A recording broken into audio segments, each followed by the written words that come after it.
As I said last time, change has come in Nigeria, but it appears it will take some time for people to get used to the new normal that change is bringing. Although Nigerians must learn to exercise patience and apply discipline, the authorities will also need to recognize quickly that humans are economic beings and will exploit every opportunity for profit. When the authorities wittingly or unwittingly create exploitable gaps, people will often find a way to throw morality out the window and exploit the gaps. Why do people hawk goods and services on the major roads? Well, because they can do it.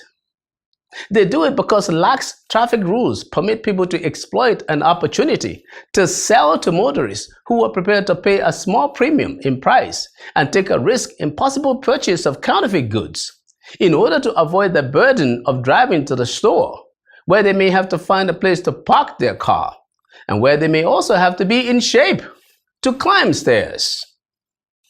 So the price of convenience is the gain to the street hawker.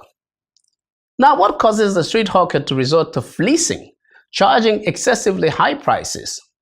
This can happen when the motorist must get the merchandise right away, or as when there is a fuel shortage, the motorist cannot readily get the merchandise anywhere else. This brings up opportunism for the hawkers.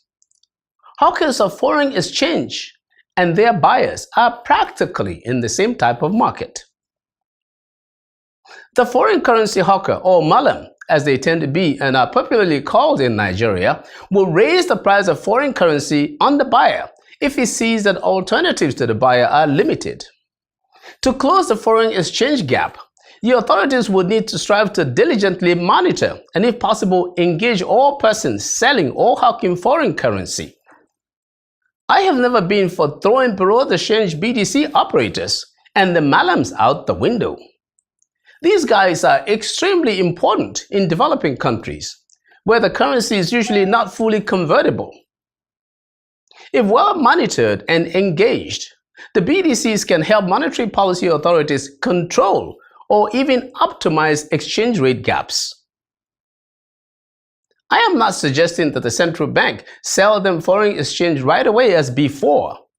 I believe the CBN took the right decision when it did.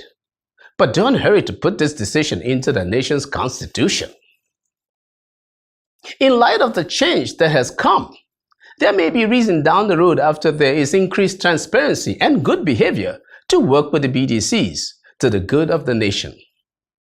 I believe that the CBN, working with folks on the fiscal side, can find a way to stop round tripping, which I know is the main reason for the widening gap between the official exchange rate and the parallel market rate.